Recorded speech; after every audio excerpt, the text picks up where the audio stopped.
U.S. President Donald Trump is taking aim once again at Canada, this time criticizing Canada's building of the Ontario to Michigan bridge. In a post on social media, Trump says negotiations will begin immediately to ensure that the U.S. owns part of the bridge. Trump says the bridge would be entirely owned by Canada, adding that he will not allow it to open unless the U.S. is fully compensated for everything it has given to Canada. Donald Trump has issued his most explosive warning yet.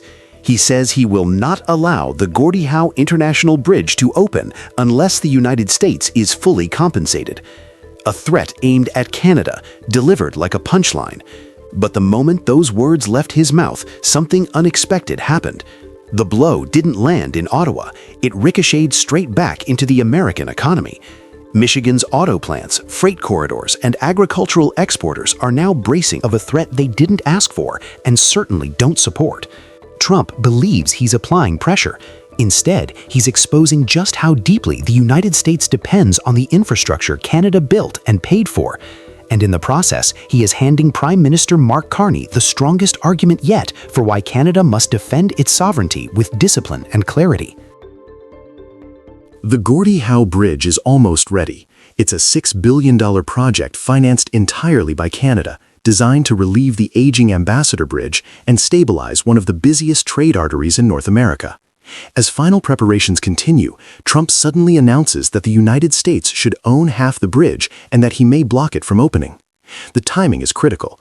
Trump is deep into his second term, using tariffs and high-pressure tactics across trade, energy, and infrastructure. Meanwhile, Mark Carney is steering Canada through an era defined by economic volatility and geopolitical fragmentation, pushing diversification with Asia and Europe while managing a tense, unsteady relationship with Washington. So when Trump threatened a cross-border project that Michigan's economy depends on, political alarms went off, not in Ottawa, but in Detroit. The Great Lakes region runs on an integrated supply chain, and the auto sector is the engine.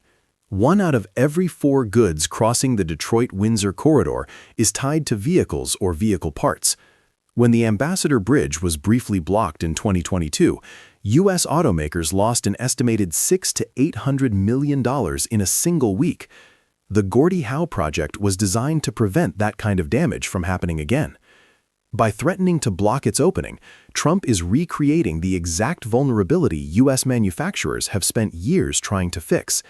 If the Gordie Howe opening is stalled or obstructed, economic modeling suggests the U.S. auto sector would immediately face between U.S. $500 million and $1 billion in weekly losses. These losses come from stalled cross-border component deliveries, halted assembly lines, and the added logistics burden of redirecting thousands of trucks through a single aging bridge. Michigan's plants rely on Canadian components. American assembly lines rely on Canadian batteries, and U.S. auto jobs rely on trucks that move freely, not on presidential theatrics. The logistics sector faces a similar storm. The Detroit-Windsor crossing moves nearly 7,000 trucks a day. Disrupting that flow would mean longer wait times, higher fuel costs, and cascading delays for medical equipment, food shipments, and industrial goods. Transport economists estimate that freight disruptions could cost the U.S. logistics sector between US $50 million and $200 million per week, depending on how severe the congestion becomes. The hit spreads beyond trucking companies. Retailers, manufacturers, and healthcare distributors all absorb those costs. Then there is agriculture, the quiet backbone of Michigan's economy. Soybeans, grain, fruits, and dairy products move daily through the border. A slowdown raises transport costs and damages time-sensitive shipments.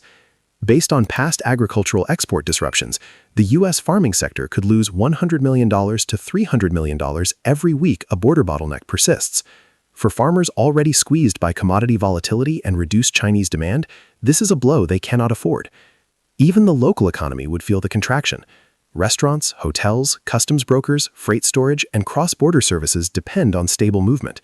Regional economic models show potential losses of $10 million to $50 million per week for Detroit-Windsor businesses if traffic stalls and consumer movement drops. Trump intended to pressure Canada.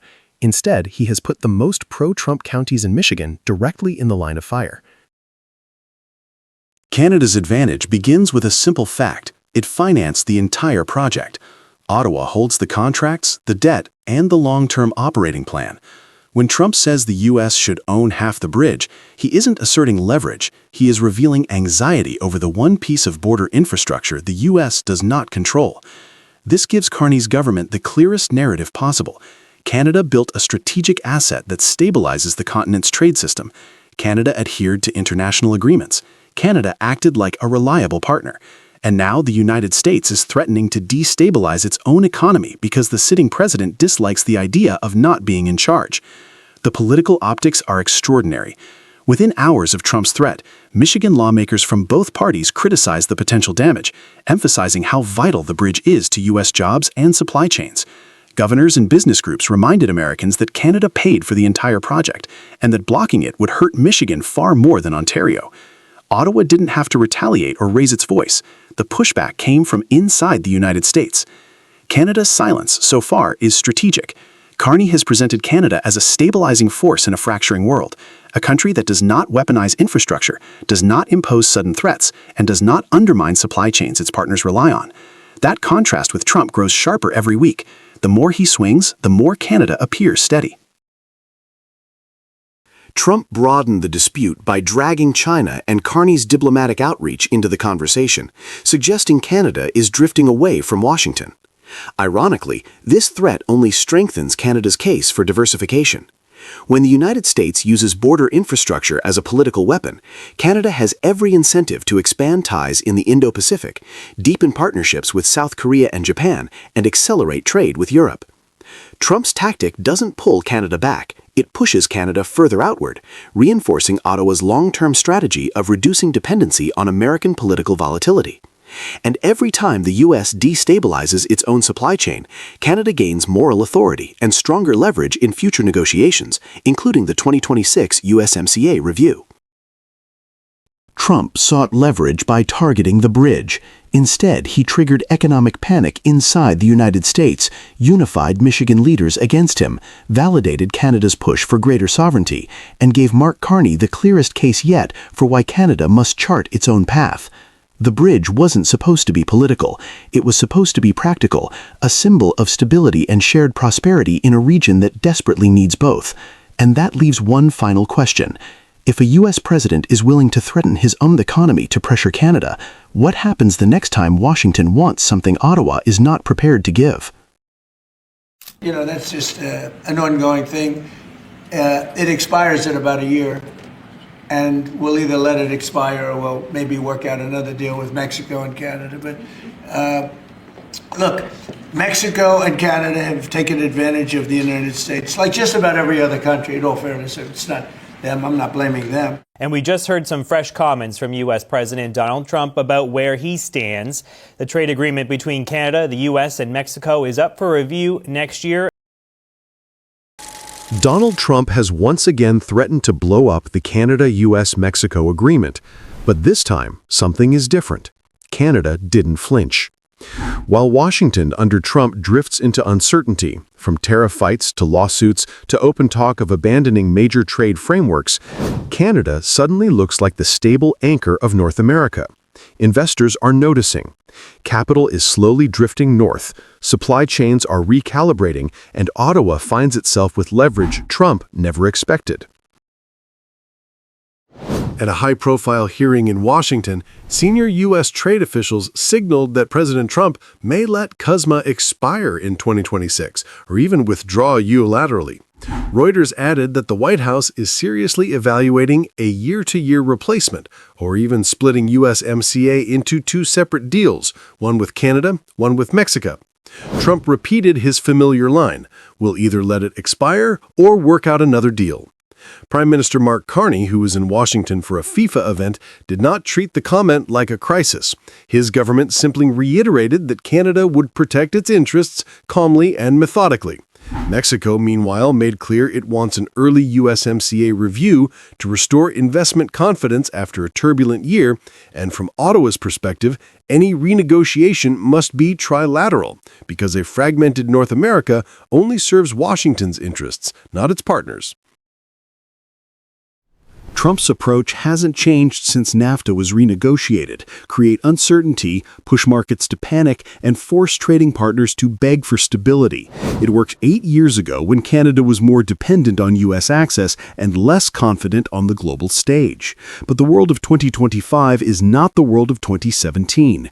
The U.S. economy is wrestling with inflation, volatile markets, and an internal industrial backlash against open-ended tariffs. Major retailers, including Costco, are openly challenging Trump's tariff authority in U.S. courts. Agricultural exporters are warning about retaliatory pain, and Republican governors privately signal mounting discomfort with another prolonged trade war. In this climate, Trump's threats don't land the way they used to. When he says he can walk away, Canada now understands something critical. Washington no longer projects the stability required to sustain its leverage. The real headline this week was not Trump's threat, but Canada's refusal to react emotionally. Carney's team projected a message that resonated far beyond Ottawa. Canada will not negotiate from fear, and it will not act like a country desperate for American permission. Analysts made the point bluntly: if Canada signals it wants the deal at any cost, it gives up every ounce of bargaining power. The Carney government appears fully aware of this. Canada existed before NAFTA, it survived the Trump trade wars of the past decade, and it continues building export pathways that soften dependence on a single market. More importantly, Canada's modern industrial strategy, from clean energy to critical minerals and AI, now attracts global partners who value predictability over chaos. Trump expected Ottawa to scramble.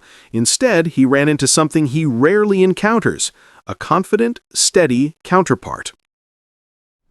A subtle but powerful development is unfolding beneath the surface. Trump's advisors have openly discussed splitting USMCA into 2 deals so the U.S. becomes the central hub of North American trade. If that happened, any company that wants access to all 3 markets would have to locate inside the United States. But the past few weeks revealed that Canada and Mexico are far less willing to be separated than Trump imagined. Ottawa and Mexico City now share the same assessment: trilateralism is essential. Fragmentation benefits only the U.S., while unity restrains Washington's ability to dictate terms. For Trump, this is the least favorable configuration. His entire negotiating playbook relies on isolating counterparties and pressuring them individually. A coordinated Canada-Mexico front blocks that approach and forces Washington to confront a reality it would prefer to ignore. Power in North America is more balanced than it appears. Perhaps the most underestimated factor is that the American public itself is no longer enthusiastic about endless tariff battles. Recent U.S. polling shows strong bipartisan support for preserving CUSMA because it keeps prices stable, protects American manufacturing, and prevents supply chain shocks. Corporate America has grown even more vocal. Manufacturers warn about rising production costs. Farmers fear losing export markets they fought to secure. Retail giants protest that ongoing tariff instability disrupts planning and keeps inflation high. At a moment when American households still struggle with elevated prices, another manufactured trade crisis is the last thing consumers want. The irony is unmistakable. Trump's threat to punish Canada now risks punishing the very voters he needs. And Canada knows that. When Ottawa hears Trump talking about blowing up the deal, it also hears the sound of U.S. political pressure closing in around him. Markets have a simple logic. Money flows towards stability. Trump's America, with its shifting tariffs and legal challenges, no longer offers that stability. Canada, under Carney, increasingly does. Businesses value rule of law environments where policies do not change by tweet or by courtroom drama.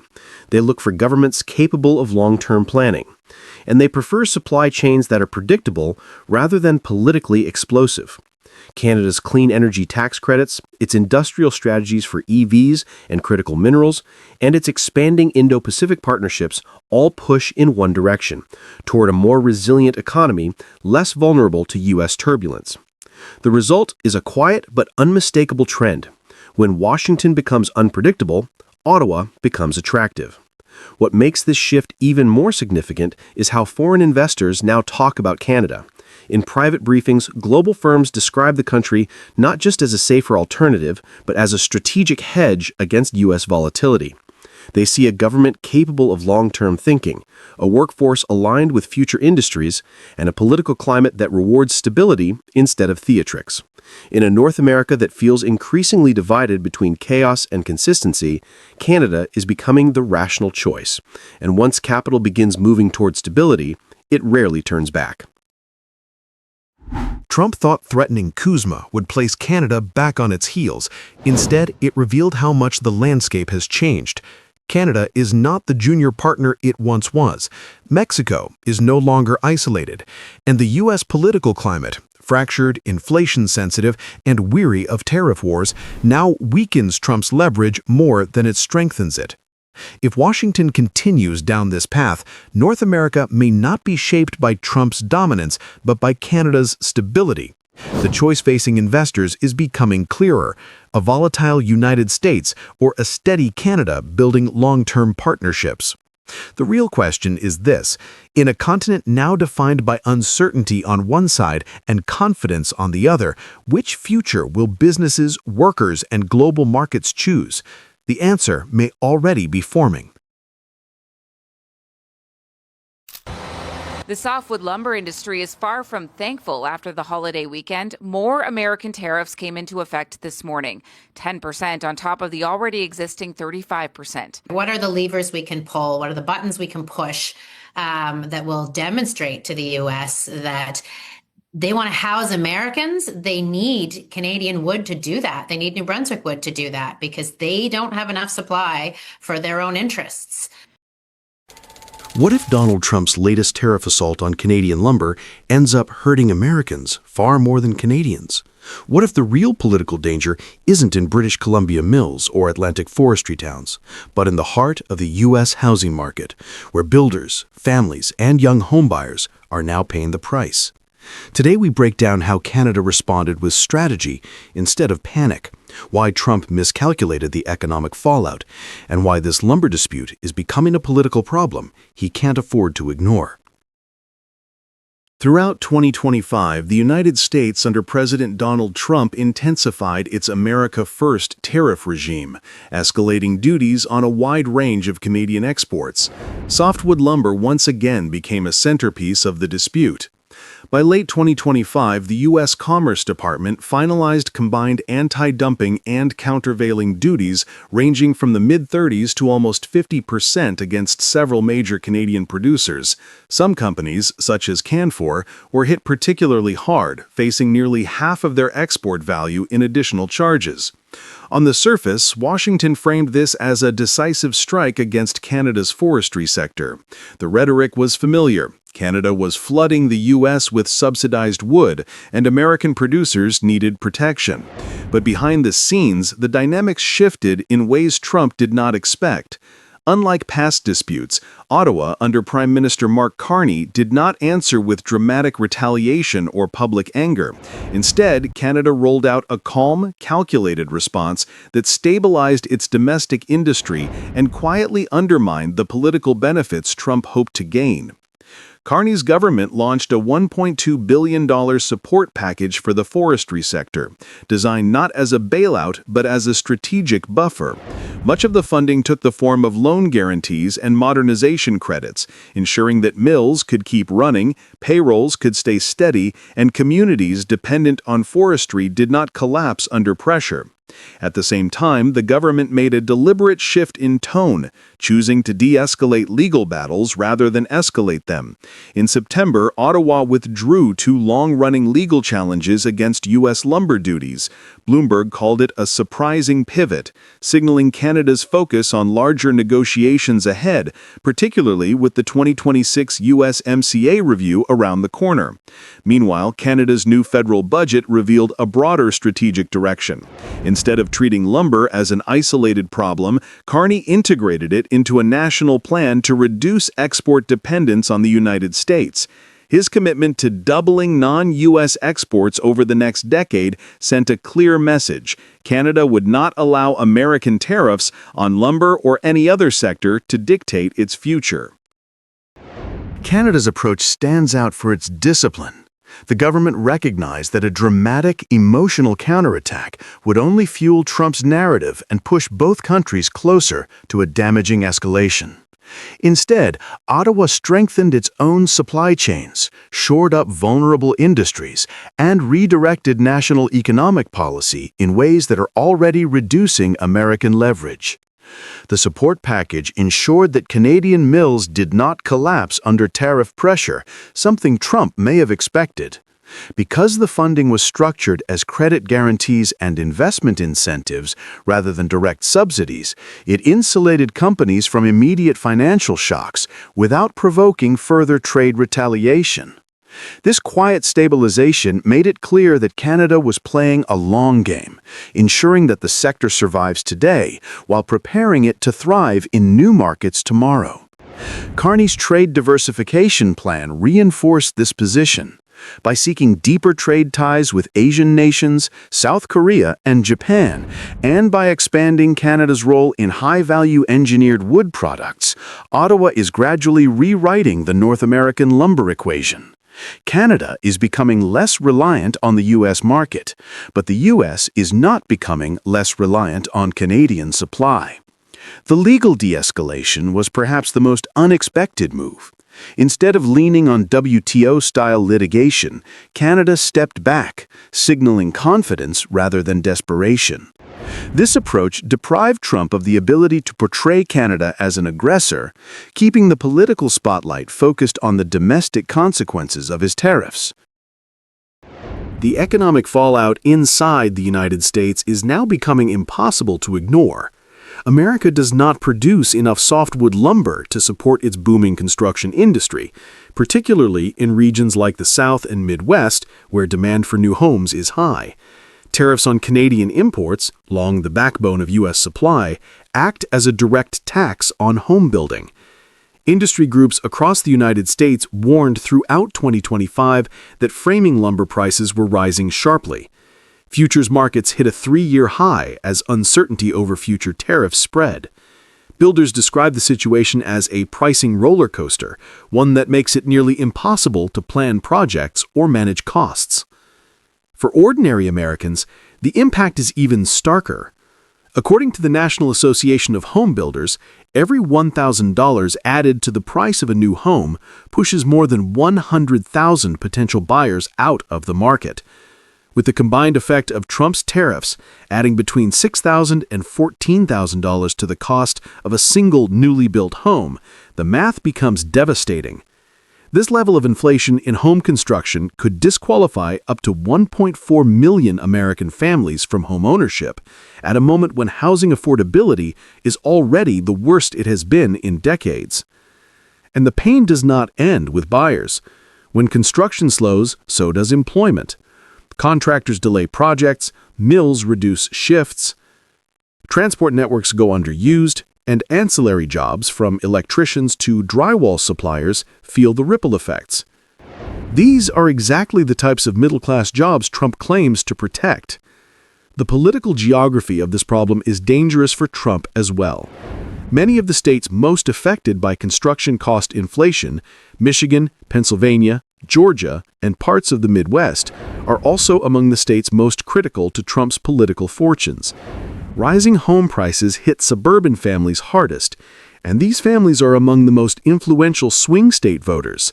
A tariff that raises the cost of living for millions of Americans is not a winning issue. The irony here is profound. Trump's lumber tariffs do not meaningfully help the U.S. lumber industry, they do not weaken Canada in any measurable way, and they do not generate political wins. Instead, they raise housing costs, destabilize supply chains, frustrate builders, and alienate the very voters Trump needs. Canada's response to Trump's lumber tariffs is a masterclass in steadiness. Ottawa resisted the temptation to fight fire with fire.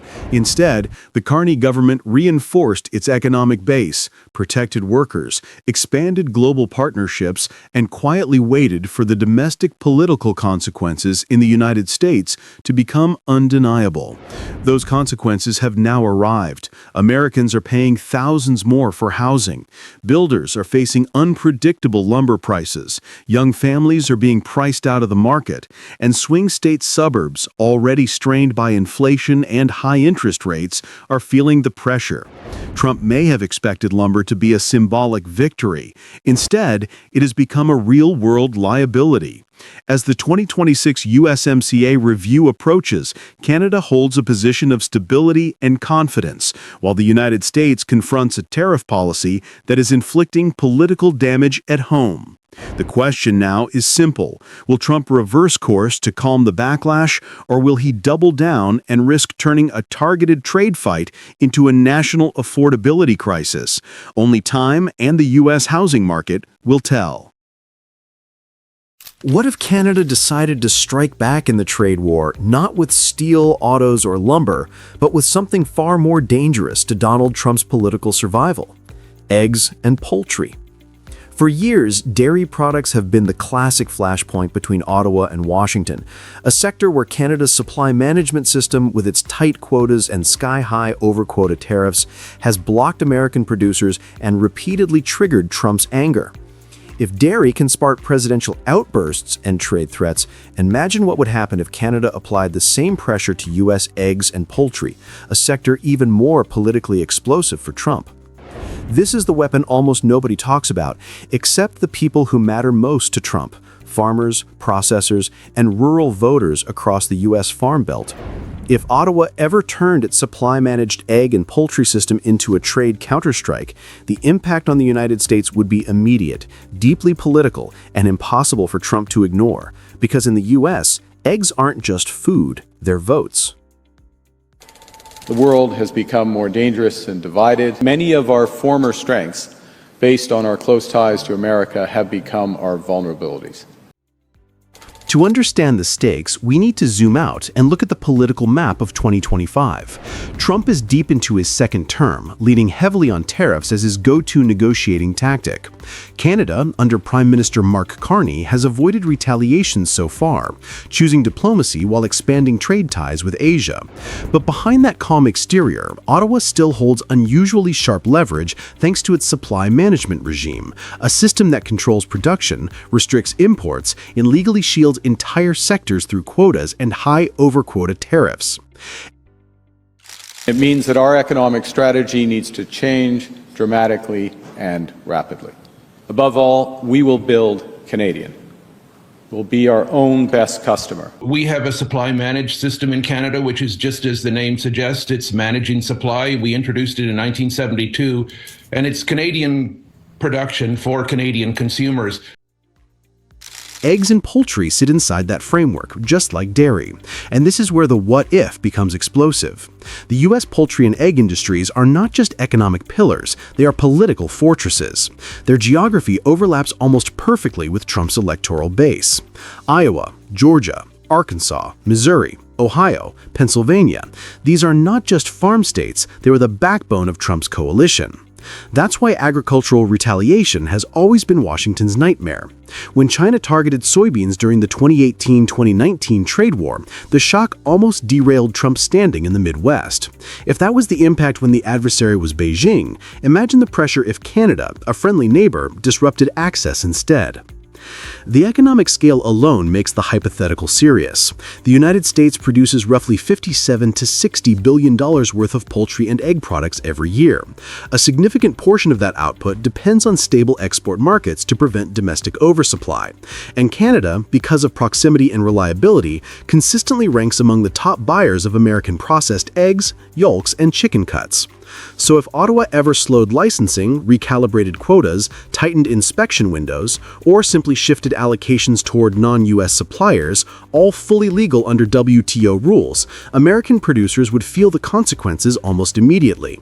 Supplies would back up, prices could soften. Rural counties might start questioning why the White House provoked a response it wasn't prepared to handle. This is why the scenario matters. Eggs and poultry are Trump's blind spot. They touch not just the farm economy, but the electoral core he counts on. Canada wouldn't need dramatic action. Its supply management structure already offers subtle but powerful tools. Imports are capped by quota, and anything above that threshold faces steep, often prohibitive tariffs. Ottawa administers these quotas with considerable discretion, adjusting timing, pacing, sanitary reviews, or allocation priorities. Even modest changes could shape real-world outcomes. A slight slowdown in licensing during peak U.S. production could create bottlenecks. A shift in quota allocation could favor European or Asian suppliers. An additional inspection requirement could delay shipments just long enough to unsettle markets. All of this would be legal, incremental, and fully consistent with the way Canada has historically defended dairy access during past U.S.-Canada disputes. For Trump, the political cost would be immediate. Governors in poultry-heavy states could accuse Washington of mismanaging trade. Farm associations, among Trump's most loyal supporters, would demand clarity. And rural voters, who already faced price shocks and disease-related disruptions in recent years, might see any loss of export access as needless turmoil triggered by Washington's tariffs. Trump might ignore retaliation in sectors like lumber or aluminum, but he cannot ignore agriculture, because agriculture is his political oxygen. Every rural rally he holds reinforces the message that he is the defender of American farmers. If Canada were ever to tighten poultry and egg access, even symbolically, it would immediately test that narrative. America's domestic food economy is fragile. Inflation remains a central complaint among voters. A shakeup in poultry and egg markets could raise prices for consumers, even as farmers face falling export income, the worst possible combination for any president. Meanwhile, media in the U.S. would amplify the story. Did the tariff war backfire? Why is Canada hitting American farmers? Is Trump risking his base? The political pressure would be intense long before any formal trade action escalated.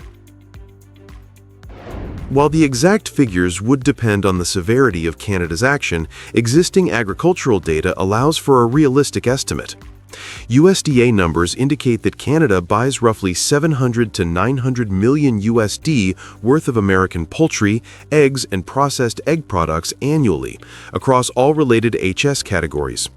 If Ottawa reduced access by as little as 15 to 20% through slower licensing, preference shifts, or added sanitary reviews, U.S. producers could hypothetically lose around $100 to $180 million per year in direct export revenue.